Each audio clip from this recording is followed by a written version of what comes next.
For today, what we're going to be on is if we go under our Q3 assignments and we go to third week of January 18th and Thursday's folder, and we open that up and we see 4 things listed there. So you have the teach it and the read it about French and Dutch explorers. So if we open up the read it there, it has our article about the 2 different French and Dutch explorers. So there's 1, 2, 3, 4, 5, 6 French explorers that we're going to take a look at. So they come from the country of France in Europe. And there's 2 Dutch explorers that we'll take a look at as well, which are at the very bottom here, the Dutch explorers. And we will talk about where the Dutch is located too. So they're just a smaller country within Europe that didn't really have as many explorers, so that's why they're combined with the French here. But those explorers that we're examining today include Giovanni de Verrazzano, Jacques Cartier, Samuel de Champlain, René Roberts Cavalier, Louis Joliet, and Jacques Marquette. Those are the French explorers. And then our 2 Dutch explorers are Henry Hudson, which name should sound familiar because he's also an English explorer, which we talked about last week. And then you have Adrian Block is another Dutch explorer. So we'll be able to match some of these questions up today as well. All right, so we'll use the show it is, or the read it here is where we get all of our information for the slideshow. So we're going to go through the slideshow together here in a second. And then our show it today, if you open it up, there are 9 questions. So the first 8 questions are multiple choice, and then the 9th question is your short answer question as well. So with the questions here, let me just read through them, and then we'll get into the slideshow and try to find some of the answers. Okay. So number 1 is, it says, who was the first European to see New York Bay and Narragansett Bay? So who was the first European to see the New York Bay? So what French explorer was that? Number 2, it says, on which island do historians think Verrazzano went ashore and where he was captured and killed by natives? So what is the name of the island where Verrazzano was captured and killed by the natives? Number 3, it says, whose expeditions on the Canadian coast and the St. Lawrence River led to the foundation for later French claims in North America? So who kind of explored the Canadian coast and the St. Lawrence River? Number 4, it says, blank was a French explorer who founded Quebec, discovered Lake Champlain, and explored New York, the Ottawa River, and the Eastern Great Lakes. Number 5, it says he claimed the entire Mississippi Valley for Louis XIV of France and called it Louisiana. So who was the person who claimed the Mississippi Valley? Number 6, it says he journeyed through the Great Lakes area and became an expert map maker and proficient with native languages. Number 7, it says he reported on a country teeming with beavers, deer, and otters. So there was many swarms of beavers, deer, and otters throughout this country. And he assumed individual Dutch merchants were crossing the Atlantic Ocean to trade for fur with the local native tribes. So because of all these animals, they were starting to trade for their fur once they were killed. So who was that? Who led that charge? And then last multiple choice, it says number 8, he explored the coast of Long Island and a small island off the coast of Rhode Island. So he explored Long Island and some other islands around Rhode Island and New York. So who was that? And then lastly, number 9, it says, who was the most successful French or Dutch explorer and why? So you'll pick one of the explorers that we've talked about today, or we're going to talk about. Tell me why do you think they're the most successful, and then just give me one reason why. So make sure you're using a complete sentence when you're answering that question, okay? So it's probably going to be best to have the show it open as we go through the slideshow, because as we go through, I will kind of point out to where each answer is found. So I'll help you kind of point out to where each answer is found as we go through it. And they do go in order. So we'll go in the correct order of the questions. So I'll point out to when we get to each question and where you can find the answer. So just make sure you have your slideshow, your show it opened, and then we will kind of review everything after the lesson, okay? So let's go to the slideshow and talk about the French and Dutch explorers. So this is going to be our last group of explorers because tomorrow we're going to do a small project where you're going to pick one explorer and do some more research on that explorer. But the French and Dutch explorers. So let's talk about where they explored and where they're from. So if we look on this map here and we look at Europe, so the Dutch and the French are countries in Europe. So the Dutch is actually the country of the Netherlands, which is all the way in the very top right-hand corner of this map. And if you follow the Dutch, they're actually the blue arrow on this map. So they're leaving from their country, sailing through the Atlantic Ocean, and they spent most of their time sailing and landing near New York. So the state of New York and the surrounding bays and rivers within New York. So the Dutch did a lot of settlement near New York. And then France. So France is actually a country right above Spain here in Europe.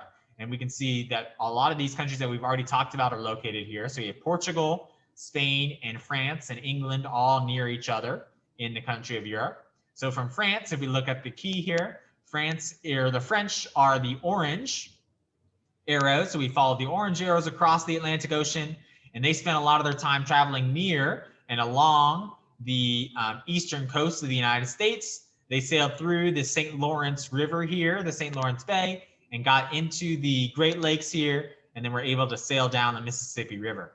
So a lot of them were kind of able to explore along the coast of the United States and explore into the Midwest of the United States, which is kind of the furthest west that we've seen a lot of these explorers get to, okay?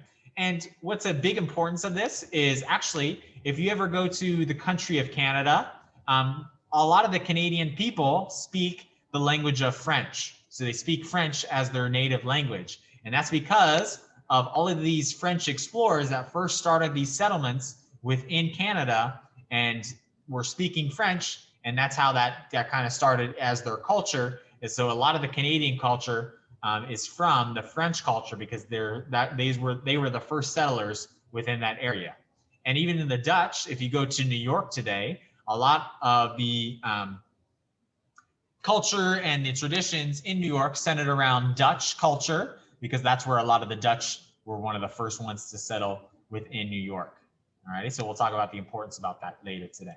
So before we get to the explorers, let's talk about one key kind of difference between France and all the other countries. So one big difference between France and the other countries is they actually developed a very good relationship with the Native Americans. So the French and the Native Americans had a very strong relationship with one another. They got along with one another because they saw their differences, but they were able to kind of be able to learn how to communicate with one another, and they learned how to live with one another. So they were very nice to one another. And so they developed this very strong relationship that allowed them to develop good trading habits, and they could learn from each other how to live on this land. So the French and the Native Americans had this very strong relationship. And this relationship will be very important in about 200 years from now when the French and the English actually go to war against each other.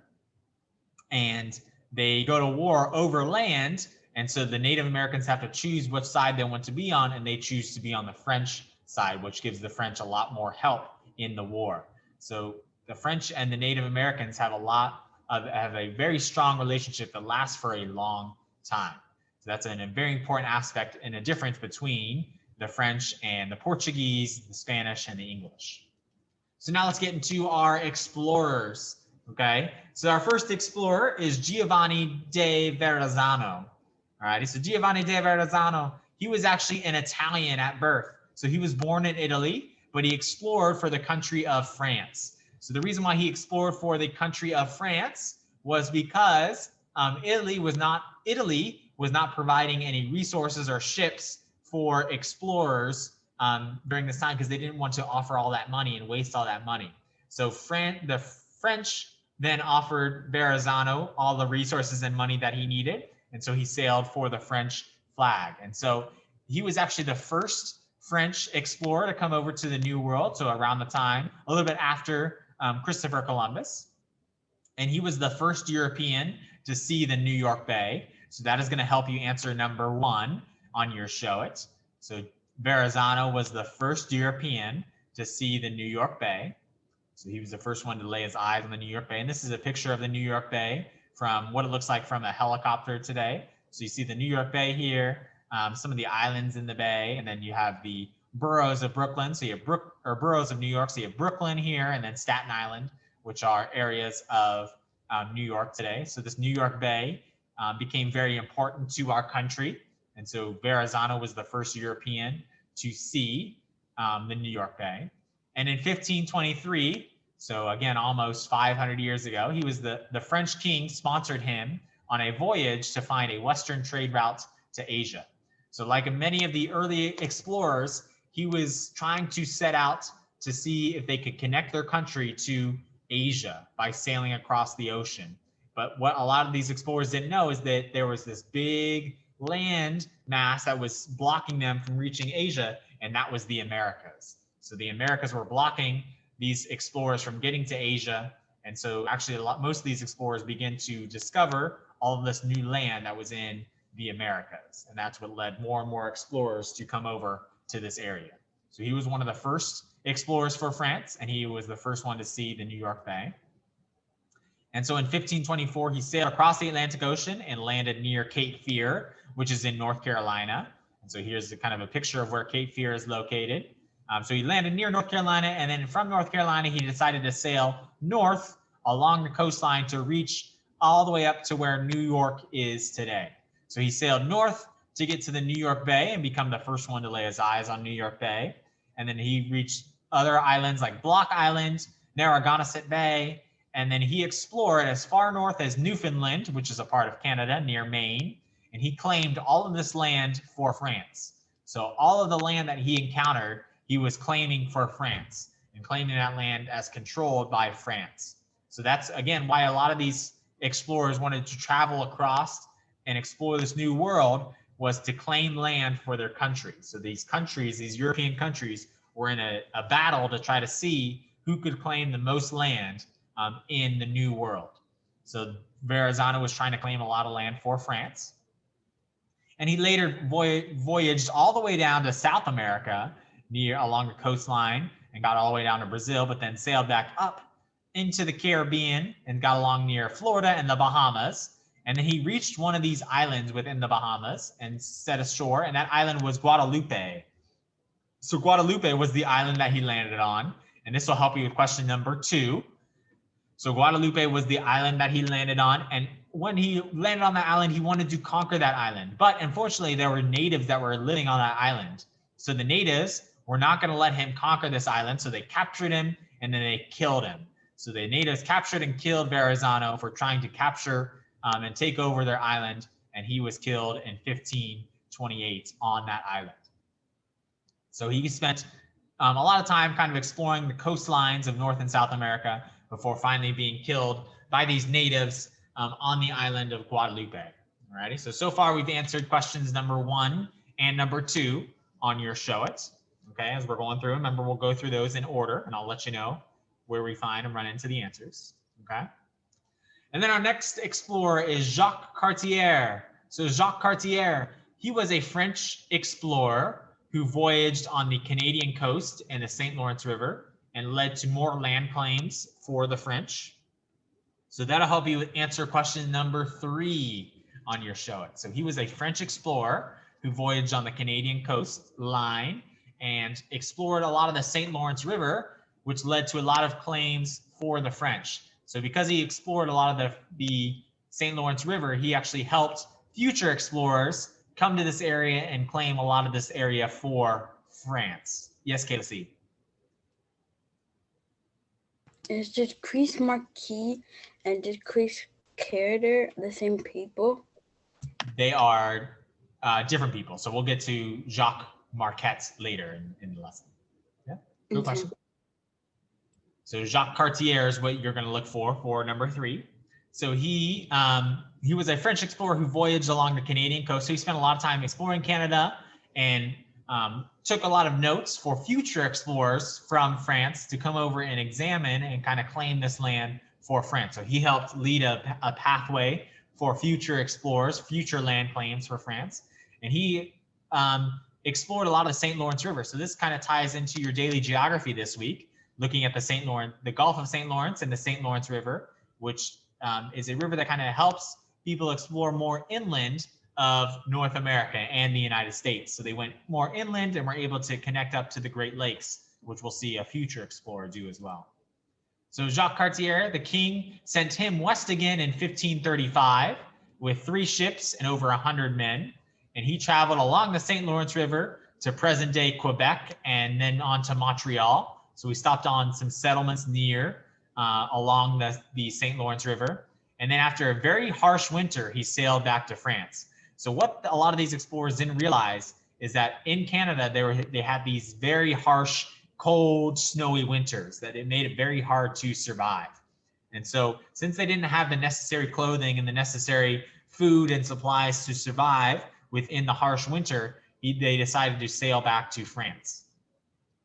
So this is going to be a common theme by seeing a lot of these explorers experience these harsh winters. So, and then about 5 years later, he decides to go back to Quebec and Montreal. And then after another harsh winter, so he couldn't really survive that winter either, he sails back to France with what he thought was gold and diamonds. So he thought he discovered gold and diamonds, but they turned out to be useless. So they turned out to be fakes. They turned out to be not real gold and real diamonds, more like a fake gold and fake diamonds. And so that really didn't bring him any honor or any rewards. So because of the harsh winters and because of him not being able to find any valuables like gold or diamonds, the French decided to stop their exploration for a couple years, and they wouldn't send another explorer to the New World for another 50 years. So after 1541, after Cartier comes back to France, the French decide to stop their exploration of the New World, and it wouldn't be for another 50 years before they decide to send another explorer across. All right. So far that helps us answer. We've answered 3 questions on the show. And then we get to our next explorer, which is Samuel de Champlain. So Samuel de Champlain, he was a French explorer who explored and founded the city of Quebec. He also discovered Lake Champlain, explored New York, the Ottawa River, and the Eastern Great Lakes. So that'll help you answer number 4 on your show it. So he was a French explorer who founded the city of Quebec. And so this city of Quebec is going to be very important to the French because it becomes almost like a second capital for them, or a capital for them in the New World. It becomes their main destination, their main headquarters for them in the New World. And they continue to grow the city more and more as they send more people across the Atlantic Ocean. Yes, Paige. What was did we do number 3 yet? Yep, so number 3 was Jacques Cartier. Thank you. Yep. So Champlain, he was a so he discovered Quebec here, and he also discovered a lake that's named after him. So Lake Champlain is named after him.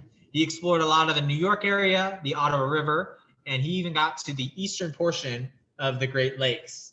So when this is kind of a map that kind of shows you where he explored. So he explored a lot of the western or the eastern part of this map. So on the right side, so he sailed along the St. Lawrence River down all the way to get to Quebec, which is just off the map here. And then he sailed through the Ottawa River, got all the way to almost Lake Ontario, where he was able to kind of discover some of the first ones to discover some of the Great Lakes here. Okay. This is just kind of a map. Lake Champlain is over here as well that he discovered.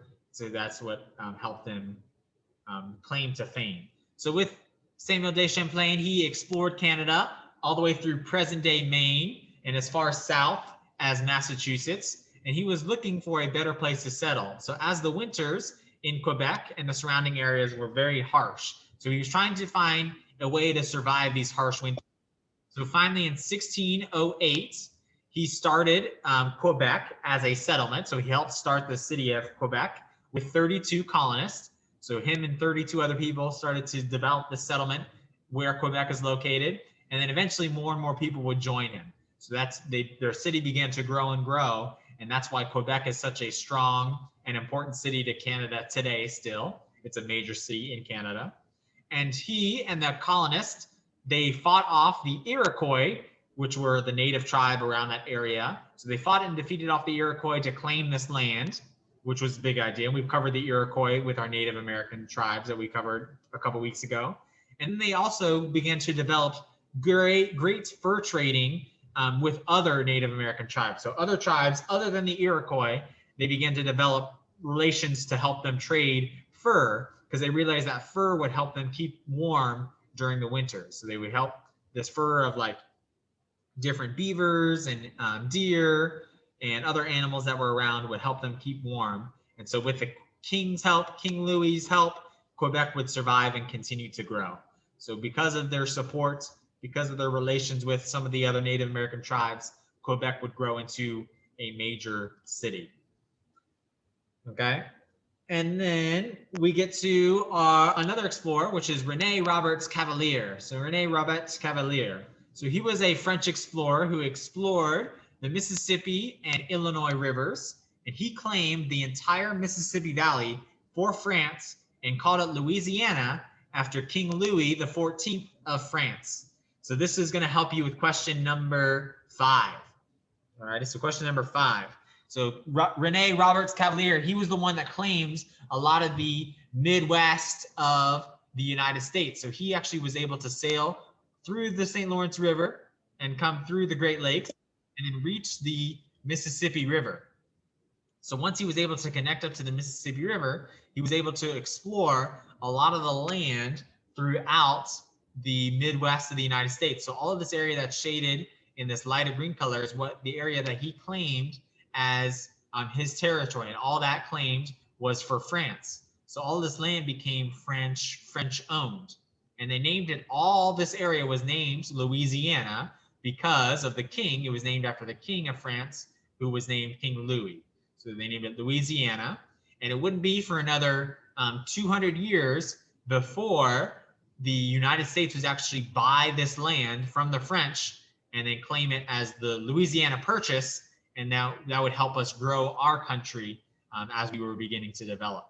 So this land became very important area, which was first discovered by the French, and it was called Louisiana. So this whole entire land was covered and called Louisiana because it was claimed by Rene Roberts Cavelier. And he explored as far south as the Gulf of Mexico. So he got as far south as the Gulf of Mexico here. And then he tried to invade and conquer parts of Mexico for France, but he failed in his attempts. So he tried to, again, conquer more of these Native American tribes throughout Mexico to claim more land, but eventually he was killed in one of these battles in 1683. What'd you say, Kayla? Which number will this help us on? Number 5.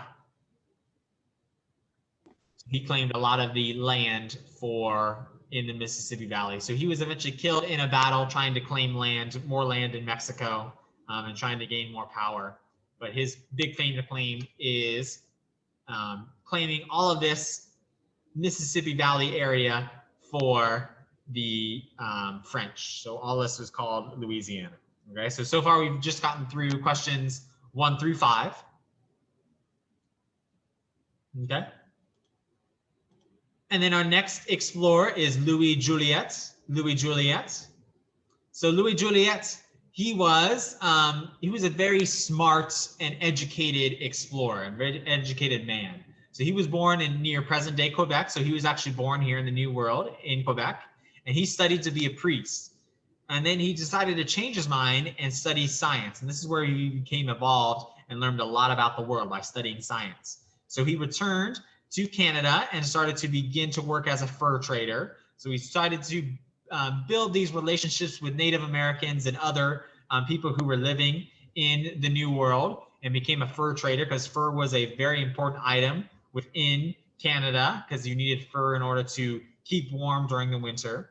And so he traveled through the Great Lakes and became an accomplished map maker. And he also spoke a lot of native languages, which helped him build those relationships with the Native Americans. So this will help you with question number 6 on your show it. So he traveled through the Great Lakes and became an accomplished map maker. So as he was sailing through the Great Lakes, he jotted down and took a lot of notes and created a lot of maps about the Great Lakes to help future explorers navigate through the Great Lakes. And during his journey, he was able to learn a lot of the native languages that the Native Americans were speaking. So he spoke a lot of different languages, and that helped him build these relationships with Native Americans because he learned their language. He was being respectful in that manner, and that helped him trade a lot of the fur and learn a lot about the Native American culture that helped him learn more about the land around him. So he, that was his big accomplishment, was sailing through and claiming a lot of the Great Lakes land, and he became an accomplished map maker. And then he spoke a lot of the native languages as well. And so he actually teamed up with another man named Jacques Marquette. And so with Jacques Marquette, he was sent to Canada as a missionary in 1666. So he was sent to kind of spread the word of Christianity to people around the New World. And that's where he met the Ottawa tribe in present day Michigan. And that's where he also met Louis Joliet. So Louis Joliet and Jacques Marquette would eventually go on this adventure together. We'll talk about that in a second. But Marquette also, he would go on a couple different missions near Lake Superior to kind of, again, spread the word of Christianity. And he visited a lot of the Native American tribes that were around that area. And in 1671, he actually fled to Lake Michigan, or fled away from Lake Michigan because of the fighting with the Sioux tribe that was located there. There was a lot of battling going on, so he wanted to flee and get away from that fighting. And so eventually he would meet back up with Juliet, and they would go on an adventure together. So they met back up in the Upper Peninsula of Michigan, and they would sail along this river in 1673, where they left in canoes to find this great river that they were hearing about. So they heard stories about this huge and great river that they were trying to explore. All right. And what they did is they decided to set out and sail to try to find this great river. So they set out in their canoes and followed this little river until they finally found and ran into the Mississippi River, which was this great river that they were hearing about. So the Mississippi River, they sailed down the Mississippi River all the way down to the Arkansas River and then turned back and eventually made it all the way back up to Wisconsin area. And during their travels in their canoes, as they sailed down the Mississippi River and back up the Mississippi River, they traveled more than 2,500 miles. So they traveled for a long time along the Mississippi River. And during that time, they both kept a journal of their travels to kind of jot down who all they saw, what animals did they see, what kind of plants did they see, how were people living, what was the scenery like. So they took notes of everything that they saw. And so that journal, their journals were actually published in 1681, and that help future explorers kind of navigate this area. And then Marquette would eventually die in 1675, and Juliet would return back to Quebec to continue to explore and work as a cartographer, where he would make maps, and then he died in 1700 in Quebec. So Juliet and Marquette were kind of a partner in crime with each other. And then we get to our Dutch explorers. So our last two explorers are the Dutch explorers. So our first one is Henry Hudson, who we covered with the English, because he sailed first with the English and then changed his allegiance to the Dutch and then went back to the English after that. So during his time as a Dutch explorer, he was looking for a water route to Asia, so trying to connect up to Asia. And so he explored a lot of the New York region, the Chesapeake Bay, the Delaware River, and the New York Harbor. And he sailed up the Hudson River to present-day Albany, New York. And he reported seeing in the country of the area that he was founded. So he reported a country teeming with beavers, otters, and deer. So that'll help you answer number 7 on your Show It. So he reported that this country was filled with a lot of beavers, otters, and deer everywhere, more than what he's ever seen before. So there was beavers everywhere, there was otters everywhere, and there was deer everywhere. And that's what drew a lot of people to come back over to the New World, was try to hunt these animals to get their fur to help keep them warm during the winters. So Hudson reported of these big swarming packs of beavers, otters, and deer that were in this new world. So that's Henry Hudson, who we covered previously. And then our last explorer is Adrian Block.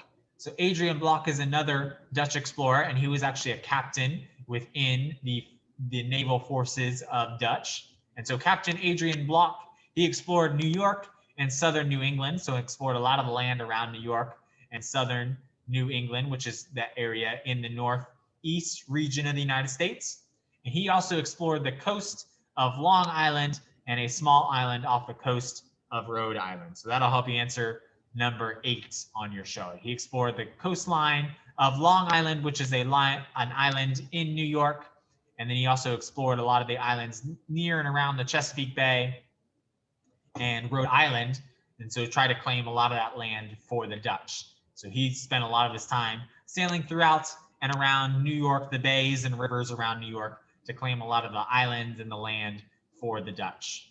Okay, so that is our French and Dutch explorers that we'll take a look at today. So now looking back at your show it, we've answered all, or should have pointed out all the answers for the multiple choice. Now all you have to do is answer question number 9. So number 9, it says, who was the most successful French or Dutch explorer and why? So you're going to pick one of the explorers that we talked about today. Tell me why you think they're the most successful, or tell me what you think was, why do you think they were their most successful, and then make sure you're writing in a complete sentence. Okay.